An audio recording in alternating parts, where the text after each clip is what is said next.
আসসালামু আলাইকুম ওয়া রাহমাতুল্লাহি ওয়া বারাকাতুহু। প্রিয় দর্শক শ্রোতা, সবাইকে শুভেচ্ছা জানিয়ে শুরু করছি নৈতিকতার শিক্ষা নিয়ে বিশেষ অনুষ্ঠান আলোর পথে।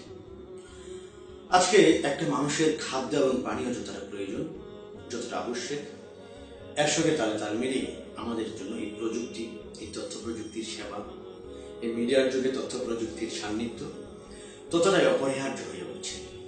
এমনটি হয়, 3 বেলা খাবারের জায়গায় হয়তো আপনি দুবেলা খেয়েছেন, কিন্তু এই সময় একটি মোবাইল ফোন নেই বা মোবাইল ফোনের প্রয়োজন নেই এমন মানুষটি খুঁজে পাওয়া দুষ্কর।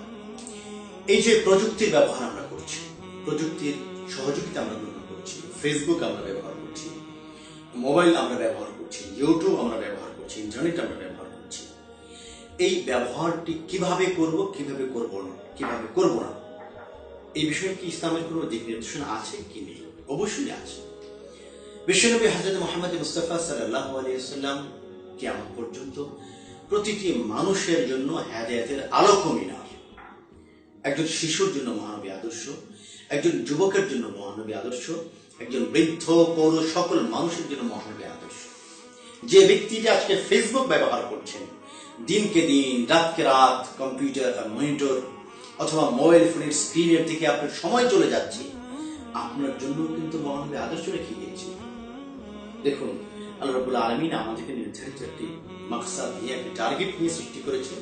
সেটি হলো ওয়ামা খালাকতুল জিন্না ওয়াল ইনসা ইল্লা লিয়াবুদুন। কেবলই মাত্র ইবাদত করবে বান্দা, ইবাদতের মাধ্যমে তার দিন গুজরান করবে।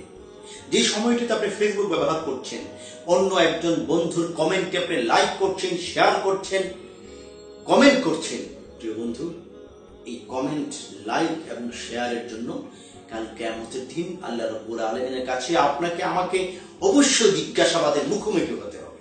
ওয়াল্লাহি, আল্লাহকে সাক্ষী রেখে বলছি, একটি লাইক, একটি কমেন্ট আপনার জান্নাতেরও যেমন কারণ হতে পারে, জাহান্নামের পথেও কিন্তু আপনাকে এগিয়ে নিয়ে যেতে পারে।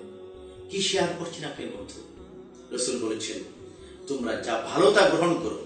আল্লাহ তাআলা কোরআনে বলেছেন, তাআওয়ানু আলাল বিররি ওয়াত তাকওয়া, যা ভালো তাতে সহযোগিতা করো। ওয়ালা তাআওয়ানু আলাল ইসমি ওয়াল উদওয়ান, যা অন্যায় কর, যা কল্যাণ কর, যা গুনাহ হয় সেটি সহযোগিতা করো না, সেটিকে শেয়ার করো না, সেটিকে প্রচারে অংশগ্রহণ করো না। আপনি আমি বিভিন্ন গান শেয়ার করছি, বিভিন্ন প্রযুক্তির মাধ্যমে অশ্লীলতা ছড়িয়ে দেওয়ার ক্ষেত্রে ভূমিকা রাখছি। না বন্ধু, না, এটি করা যাবে না। আল্লাহ রাব্বুল আলামিনের কাছে জিজ্ঞাসা সম্মুখীন হতে হবে আমাকে আপনাকে। বিশেষ করে আজকের প্রযুক্তির যুগের কারণে, মোবাইলের কারণে আমরা এমন অনেক গুনাহ করছি যেটিকে গুনাহ মনে করছি না। সুদ খাওয়া মহা অন্যায়, ঘুষ খাওয়া মহা অন্যায়, এর সঙ্গে সঙ্গে মিথ্যে বলা এটিও একটি মহা অন্যায়। অথচ মোবাইলের কারণে আমরা অহরহ মিথ্যে বলে যাচ্ছি, যেটাকে মিথ্যে বলে আমরা অনুভবই করছি না। আমি আছি আজিমপুর, মোবাইলে বলছি আমি এখন আছি ইস্কাটন। আমি আছি গাজীপুর, আমি মোবাইলে বলছি আমি আছি ফরিদপুর। বন্ধু, সকল মিথ্যে হলো সকল গুনাহের মূল। এই সকল মিথ্যে হলো সকল গুনাহের মূল। এই জন্য কোনোভাবেই যেন আমি মিথ্যে কথা না বলি। আল্লাহ রাসূল সাল্লাল্লাহু আলাইহি ওয়াসাল্লাম বলেছেন, কোন ব্যক্তি তো মিথ্যে কথা বলবেই না, এমনটাও যদি না হয় কৌতুক বশত কারো সামনে মানুষকে হাসানোর জন্য যদি কেউ মিথ্যা কথা বলে, সেও অন্যায় কাজ করে। মিথ্যে কৌতুক বলা যাবে না, মিথ্যে কথাও বলা যাবে না। এই জন্য মুখের দিক থেকে, চোখের দিক থেকে, হাতের ব্যবহারের দিক থেকে, তথ্য প্রযুক্তির মিডিয়ার ব্যবহারের দিক থেকে আমি আপনাকে যদি সত্যের একনিষ্ঠ করিবে না হই, তবে কিন্তু আল্লাহ রাব্বুল আলামিন আমাদের জন্য গুড নিউজ, সুসংবাদ রাখেননি, দুঃসংবাদ রয়েছে। আর যদি এই প্রযুক্তিকে আমরা ইসলামের জন্য ব্যবহার করি, সত্যের পথে ব্যবহার করি, প্রযুক্তির ব্যবহার আমাকে কল্যাণের পথে এগিয়ে নিয়ে যায়। এই মোবাইলের ব্যবহার, ফেসবুক, ইউটিউব, টুইটার, সবকিছুর ব্যবহার যদি কল্যাণের পথে হয়, সত্যের পথে হয়, আল্লাহ এবং তার রাসূলের পথে হয়, তাহলে আপনার এই কার্যক্রম আপনাকে জান্নাতের পথে এগিয়ে নিয়ে যাবে, আলোর পথে এগিয়ে নিয়ে যাবে। প্রিয় দর্শক, আলোর পথে অনুষ্ঠানে আজকের শেষ লগ্নে সকলের কাছে করজোর মিনতি করব, আসুন না সকাল থেকে নিয়ে ফজর থেকে নিয়ে এশা পর্যন্ত 24টি ঘন্টাই যেন আমাদের আল্লাহর পথে থাকে, রাসূলের পথে থাকে।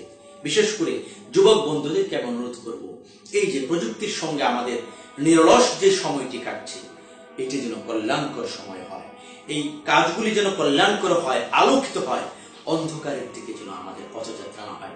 আল্লাহ রাব্বুল আলামিন আমাদের সবাইকে আলোর পথের প্রতীক হওয়ার তৌফিক দান করুন। আসসালামু আলাইকুম ওয়া রাহমাতুল্লাহি